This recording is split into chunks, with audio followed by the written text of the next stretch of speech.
Next మనం కరీంనగర్ వెళ్దాం. అక్కడ మా ప్రతినిధి శ్రీకాంత్ మనకి అందుబాటులో ఉన్నారు. ప్రధానంగా కరీంనగర్ ప్రజావాణిలో ఓ వ్యాపారి హల్చల్ చేసినటువంటి పరిస్థితి కనిపిస్తూ ఉంది. మద్యం దుకాణాలపై కలెక్టరేట్లో ఓ వ్యాపారి ఆగ్రహం వ్యక్తం చేస్తూ దరఖాస్తు చేసుకున్నారు. గాంధీ రోడ్లో మద్యం దుకాణం ఎత్తివేయాలంటూ నిరసన వ్యక్తం చేశాడు.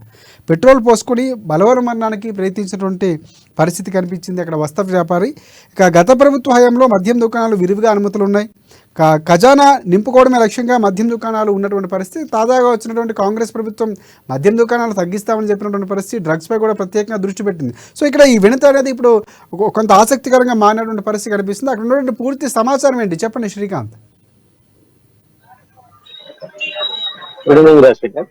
ఏదైతే గత ప్రభుత్వం బీఆర్ఎస్ పార్టీ ఏదైతే 3 నెలల ముందుగానే కూడా మద్యం దుకాణాలకు సంబంధించి కూడా టెండర్లు పిలిచడం ఆ విషయం తెలిసింది. అయితే ఆ మద్యం సంవత్సరం పాలసీకి ముగుస్తున్న తరుణంలో 3 నెలల ముందుగానే కూడా అయితే ఎలక్షన్లకు ముందుగా కూడా ఖజానా నింపుకునేందుకు గాను గత ప్రభుత్వం ప్రయత్నించిందని కూడా చెప్పవచ్చు. అయితే మద్యం దుకాణాలకు విచ్చలవిడిగా కూడా అనుమతులు ఇస్తూ అంటే దాదాపు దుకాణాల కంటే కూడా రెట్టింపు సంఖ్యలో కూడా మద్యం దుకాణాలకు కేటాయిస్తూ ఇటు బెల్ట్ షాప్లకు కూడా విచ్చలవిడిగా మద్యం లభించేలా కూడా అమ్మకాలు కొనసాగుతున్నాయని చెప్పవచ్చు. అయితే దీంట్లో భాగంగా సామాన్య ప్రజలతో పాటు కొంతమంది వ్యాపారస్తులు కూడా తీవ్రంగా ఇబ్బంది పడుతున్న పరిస్థితి. అయితే పుట్టగొడుగుల్లా వెలుస్తున్న మద్యం దుకాణాల వల్ల ఏదైతే మద్యం సేవించిన తర్వాత అక్కడ కొంత గందరగోళ పరిస్థితులు నెలకొంటాయి. మద్యం ప్రియులు కొంచెం హల్చల్ చేస్తూ ఉంటారు కాబట్టి ఆ ప్రాంతంలో కొంత ఏదైతే సమస్య ఉంటుందో ఆ సమస్య పట్ల స్పందించాలంటూ కూడా ఈ రోజు ప్రజాభవనిలో ఫిర్యాదు చేసేందుకు ఒక వస్త్ర వ్యాపారి పట్టణంలో దాదాపు మహిళలకు సంబంధించి పెద్ద ఎత్తున కూడా వస్త్ర సముదాయాలు ఉంటాయి అక్కడ. అంటే దాదాపుగా ఒక ప్రత్యేక మార్కెట్ గా హైదరాబాద్ లోని బేగం బజార్ ఎట్లాగా ఉంటుందో అలా ఒక ప్రత్యేకంగా ఒక మహిళలకు సంబంధించి వస్త్రాలకు సంబంధించి ఒక మార్కెట్ కూడా ఇదైతే గాంధీ రోడ్ చెప్పవచ్చు. అయితే నిత్యం వేల సంఖ్యలో కూడా మహిళలు, చిన్నారులు, ఏదైతే యువతులు వీళ్ళంతా కూడా వస్త్ర సముదాయాలలో కూడా షాపింగ్ నిమిత్తం ఆ ప్రాంతానికి చేరుకుంటారు. అయితే ప్రధానంగా అక్కడ ఉన్న గాంధీ రోడ్ లో ఉన్న ఏదైతే మద్యం షాప్ కు సంబంధించి మద్యం బాబులు అంటే కొన్ని ఇబ్బందులు గురి చేస్తున్నారంటూ కూడా ఏదైతే అక్కడ ఒక వస్త్ర వ్యాపారి అశోక్ అనే వస్త్ర వ్యాపారి ఈ రోజు ఆ స్థానిక కలెక్టరేట్ లో ఫిర్యాదు చేయడానికి వచ్చి పెట్రోల్ పోసుకొని కూడా బలవన్మరణానికి పాల్పడతాను అంటే తన వ్యాపారం సరిగా సాగట్లేదు, ఈ మద్యం దుకాణం వల్ల కూడా తాను నష్టపోతున్నాను, తనకు చావే శరణ్యమంటూ కూడా ఒక హల్చల్ చేసిన పరిస్థితి. వెంటనే తేరుకున్న స్థానికులు ఏదైతే బ్లూ కోట్ సిబ్బందికి సమాచారం అందించిన అనంతరం ఆ బ్లూ కోట్ సిబ్బంది పోలీస్ స్టేషన్ కి తీసుకున్నారంటే తాను స్పష్టంగా కూడా ఒకటే చెప్తున్నాడు, ఏదైతే ఈ ప్రాంతంలో ఉన్న ఆ మద్యం దుకాణాన్ని అక్కడి నుంచి తరలించాలంటూ కూడా, ఎందుకంటే ఈ ప్రాంతంలో తన వ్యాపారం పూర్తిగా దెబ్బతింటుంది, ఈ మద్యం ప్రియులు చేసే హల్చల్ వల్ల తనకు తీవ్ర నష్టం వాటిల్లుతుందంటూ కూడా కొన్ని ఏళ్లుగా కూడా తను ఈ వ్యాపారం నిర్వహిస్తున్నాను. కానీ ఇటీవల ఏదైతే ఈ మద్యం దుకాణం ఓపెన్ చేయడం వల్ల తనకు తీవ్ర నష్టం పడుతుంది. తన కుటుంబం ఆత్మహత్య చేసుకునేందుకు ఏదైతే ఆ రకంగా కూడా తను నష్టపోతున్నానంటూ కూడా ప్రజావాణిలో ఫిర్యాదు చేయడానికి కూడా ఈ అశోక్ అనే వ్యక్తి వచ్చిన పరిస్థితి. అంటే దీన్ని బట్టి సమస్య అంటే చెప్పడానికి కాస్తంతున్నా కానీ సమస్య తీవ్రత మాత్రం అశోక్ ఆ బాధను చూస్తుంటే పూర్తిగా స్పష్టమవుతుందని కూడా చెప్పవచ్చు.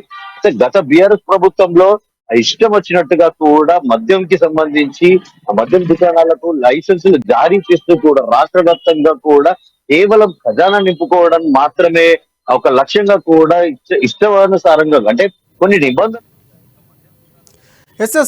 ప్రధానంగా శ్రీకాంత్, కొన్ని నిబంధనలు ఖచ్చితంగా పాటించాలి. గత ప్రభుత్వంలో ఎక్కడ అంటే జనావాసాలకి కానీ లేకపోతే పాఠశాలలు కానీ దేవాలయాలు ఇలాంటి స్థలాలు ఉన్నప్పుడు దూరంగా ఉండాలి. ఖచ్చితంగా అనుమతి తీసుకొని వారికి ఎవరికి ఇబ్బంది లేదనుకుంటేనే పెట్టుకోవాల్సిన పరిస్థితి.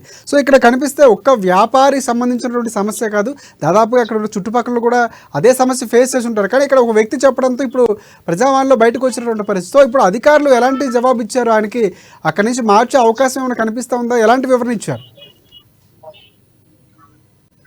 అయితే ఈ జనావాసాల్లో ఈ మద్యం దుకాణం ఏర్పాటు చేయడం పట్ల అంటే ప్రతి ఒక్కరికి సమస్య ఉన్నప్పటికీ ఏదో విధంగా దిగమింగుకొని అంటే అక్కడ స్థానికులంతా కూడా ఎవరికి చెప్పినా ఎలాంటి ప్రయోజనం ఉండదు అంటే గత 10 సంవత్సరాలుగా కూడా ప్రధానంగా చూస్తే ఏదైతే పైరవీలకు సంబంధించి ఎలాంటి సమస్యలు ఉన్నా కూడా ప్రభుత్వ పెద్దల దృష్టికి వెళ్ళినా కూడా తమకు న్యాయం జరగదు అంటూ కూడా ఒక వార్తలు అంటే ఏదైతే ఎలాంటి పైరవీలు వల్ల అంటే తాము ఎలాంటి ఆ ఫిర్యాదు చేసినా కూడా స్థానిక నేతల ప్రోద్బలంతో ఆ ఫిర్యాదులను కూడా పాలకులు పట్టించుకోరు, అంటే ప్రభుత్వ అధికారులు కూడా పట్టించుకోరు అంటూ కూడా ఒక అసహనంతో కూడా ఇప్పటి వరకు ఎవరు కూడా. అయితే ఇప్పుడు కాంగ్రెస్ పార్టీ రాష్ట్రంలో అధికారంలోకి వచ్చిన తర్వాత ప్రతి అంశంలో కూడా ఏదైతే ఆ గత ప్రభుత్వానికి సంబంధించి విఫలమైన పరిస్థితులపై కూడా ప్రతి ఒక్కరూ తమ గళాన్ని వినిపిస్తున్న పరిస్థితిని, అంటే ఈ కాంగ్రెస్ ప్రభుత్వం తమకు న్యాయం చేస్తుందన్న నమ్మకంతో కూడా ఈ ప్రజావాణిలో ముఖ్యంగా చెప్తే అంటే రేవంత్ రెడ్డి ఏర్పాటు చేసిన ప్రజాపాలనలో కూడా ఫిర్యాదులు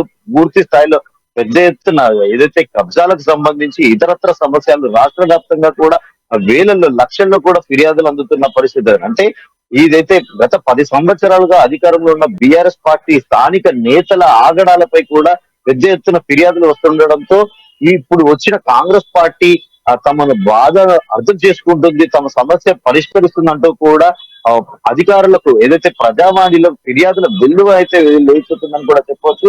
అయితే ఈ రోజు ఈ ప్రజావాణిలో ఫిర్యాదు చేయడానికి వచ్చిన ఆ అశోక్ అనే వ్యక్తి ఫిర్యాదు చేసిన అనంతరం తాను ఖచ్చితంగా ఈ సమస్య పరిష్కరించకుంటే తనకు చావే శరణ్యం అంటూ కూడా దానికి సంబంధించి అధికారులు కూడా తనని పోలీస్ స్టేషన్ కు తరలించి ఏదైతే హామీ ఇచ్చే ప్రయత్నం అయితే చేస్తున్నారో అందుకు సంబంధించి చర్యలు ఎలా తీసుకుంటారో కూడా వేచి చూడాలి రాష్ట్రం.